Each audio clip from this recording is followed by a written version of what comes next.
We're going to get really, really negative today. In this video, I'm pointing out the flaws for every single team in the league this year and why they're going to end up being bad this season. Now, obviously, I don't think that every single team in the league is going to be bad this year, so some of these are my real opinions and others are a bit more dramatic. I'll leave it up to you to figure out which are which. We begin with the Boston Celtics, who already are dealing with health issues. Danilo Gallinari is already injured. Their main addition this offseason was Malcolm Brogdon, who has really struggled to stay on the floor for the last couple of seasons, and it's very easy to see a scenario where they're not healthy, they don't start the season that well, and then we start to see the old Celtics once again. Keep in mind that 10 months ago, this was a team that everybody kind of thought was going nowhere before they turned their season around. They could pretty easily get back to that point if they struggle with injuries. Next up now, the Toronto Raptors. They could have had Kevin Durant. I really believe that if they offered Scotty Barnes in a trade package in exchange for Kevin Durant, they could have had him. And now they go into this season with Barnes, who I love, and a couple of other guys that are, interesting. Siakam, Van Fleet, some of the other younger guys on the roster. But where's the offense coming from? Where's the top tier talent on this roster to push you towards being championship contenders? If that doesn't show itself and Scotty doesn't take a step forward offensively, they're just going to be another average team again. Next up, Detroit.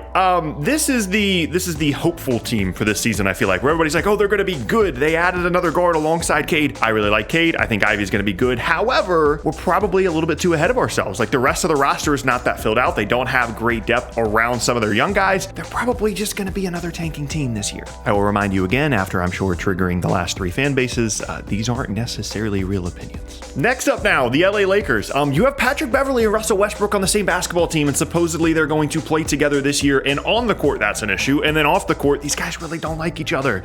That's a bad recipe for a team that already is going to have all kinds of issues on the floor this season to add off the court stuff as well.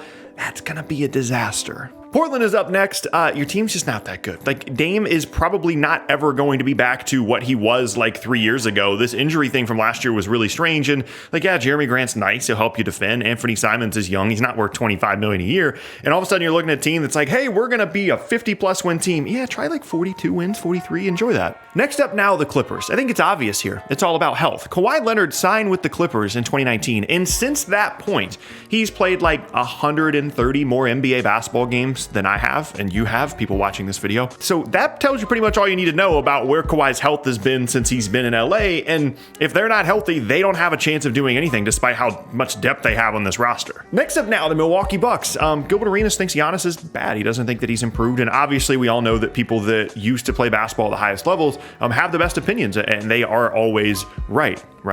No? Okay. Yeah, I just wanted to take the time out to say, one, this is ridiculous. I've thought about making an entire video about this. And two, really the real reason here would be health and injuries and things like that. But more than likely, like, Milwaukee's probably going to be good. I had a really difficult time finding something really negative to say about them, but I want to take the time to say something negative about Gilbert Arenas. Next up now, Brooklyn.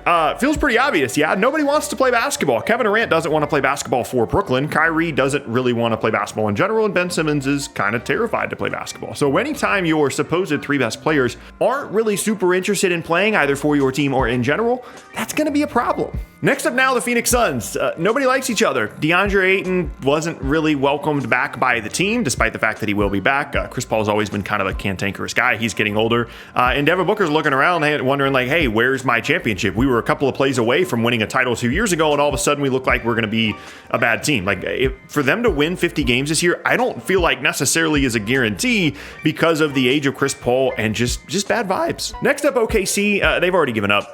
Chet is out for the year in an injury that reportedly he probably could come back post-trade deadline if they really, really wanted him to, but they're just already going to give up. Shea's going to play half the year. Giddey's going to play half the year, and they're going to try again next year, try their best, assuming that Shea continues to stick around. At some point, you got to wonder if he's going to say, hey, I'd like to play like real meaningful basketball games. Hasn't happened yet, but we'll see. Next up, the Sixers. You're counting on a guy in James Harden that hasn't looked like the same player in 2 years, and you're counting on him now all of a sudden going back to that guy. And really the only indication we have that that's going to happen is that he looks like he's in better shape. Congratulations, James. Like, you're actually in basketball shape. That's good. Well done. But you haven't been very good the last couple of seasons, and injuries are a part of that, and conditioning is a part of that. I don't know that that's something that you should count on. And if he's not good, as much as you like Tyrese Maxey and as incredible as Joel Embiid is, you're not a championship team. So enjoy hanging the entirety of your season on the shoulders of James Harden. Ask everybody else how that has gone over the last couple of seasons. Next up now, Orlando. Similar to Detroit, this is the all hype team. This is the all hype, no actual real basketball success within the last decade of the league team. Like, that's them. And they have Paolo, who I like, variety of other young guys. They haven't done anything. There aren't players on this roster that know what NBA success looks like, and now all of a sudden you're expecting them to make a play-in push? Yeah, it feels unlikely. Next up now, Atlanta.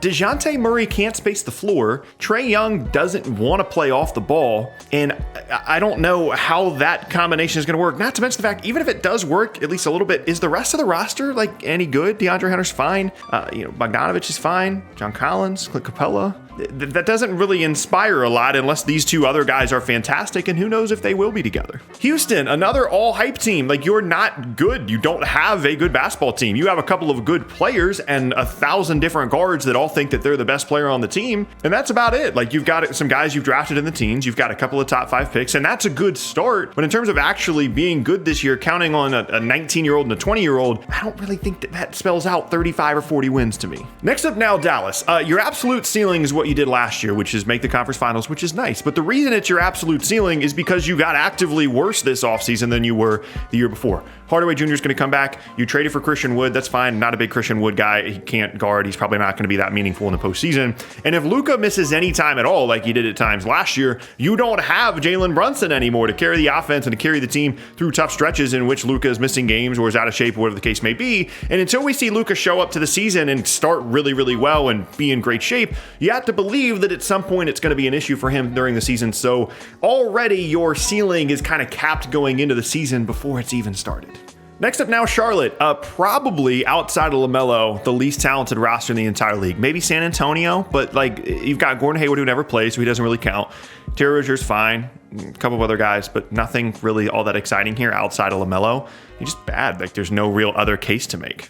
Moving on now to Indiana, you're either going to have Russell Westbrook on your roster this season, in which case Buddy Hield, Miles Turner both gone, so you're actively trying to be bad, which is why you would trade for Russ in the first place, or you're not going to trade for Russ, and it's going to be like Tyrese Halliburton, who I like, Mathurin, some Miles Turner jump shots, like just not enough offense nearly there to even, get to 100 points most nights, much less win a lot of basketball games this season. Chicago is next, a team that for about 30 games looked really good last year, maybe 35 games. And ever since then, they basically wasted the best case scenario season for them in terms of what they were going to get out of the combination of DeMar DeRozan and Zach LaVine. Those two guys were fantastic last year, and it quite simply didn't matter, partially because of injuries, but those injury issues are probably going to continue to be a thing, with Lonzo struggling to recover, what we've seen from Patrick Williams and at times Caruso as well. You're just, if those guys aren't healthy, you're not good. And even if they are, you're certainly not a championship contender or anything. You're just another average Eastern Conference team. Next up now, Sacramento. Some optimism here, right? Really good offseason. Maybe Sabonis and Fox figure it out this year. Fox was really good down the stretch last year.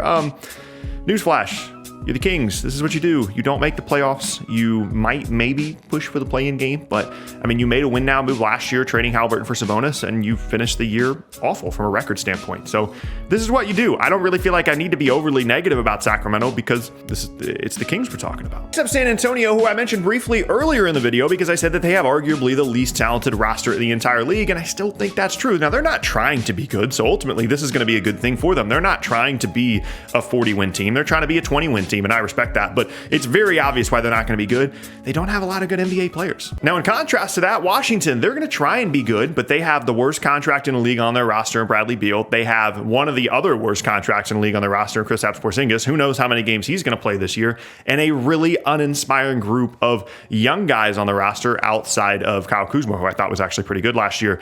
Again, there's no upside here. There's no scenario in which this is a 50-win team. There just isn't. Your ceiling is capped going into the year, and that's if things go well. If KP is healthy, maybe you'll win like 43 games, but more than likely, your record is going to start with a 3 this year. Next up now, the Miami Heat. You're getting a little old there. Lots of injuries.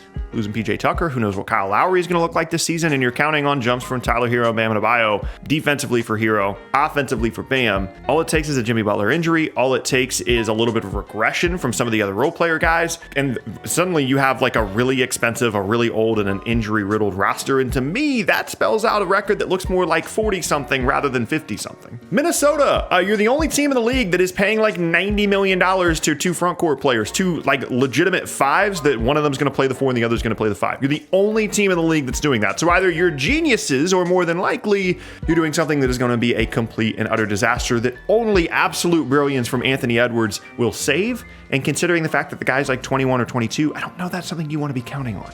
Moving on now, the Memphis Grizzlies. Hard to find some negatives here, but in general, the way that Ja plays, he's an out-of-control maniac in the best of ways on the court, but that also invites injury risk, and also, like, they're just one of those teams that's a nice team in terms of depth, but in terms of top-end talent, do they really have it? And they're already dealing with injury issues with Jaren Jackson, too. Next up now, New Orleans. You want to talk about an all-hype team? I think they could be the most talented roster in the entire league, but there's no guarantee that guys as young as Zion and Brandon Ingram are going to know how to play together, especially offensively. And as much as I like CJ McCollum, is he going to be able to get it done in the postseason if they get there? It's very easy to see a situation in which this implodes, whether it be from an injury standpoint with Zion or just how in the world are you supposed to get all these young guys to play well together and actually win games? Next up now, Denver. If Jamal Murray isn't healthy and Michael Porter Jr. isn't healthy and those guys aren't what they were, you're like a 43-win team. As great as Jokic is, that's just what you are. In a Western Conference, it's going to be even better this year than it was the year before. And last up, Golden State. Are we sure they were that good last year? Are we sure that their path towards the finals was actually all that difficult? They beat a Celtics team that was beat up, that was hurt, that had played a ton of minutes. You know, Steph misses some games. Maybe Clay isn't as good. They're getting older. The young guys don't step up. They lost guys in the offseason. You know, they're going to be a playoff team. They're still that level of good. But championship contenders, the rest of the league is probably going to be catching up to them. And that is the end of the video. I hope you guys enjoyed it. I hope you understand that they're not all my real opinions, but I hope you had fun with it. And I'll see y'all next time.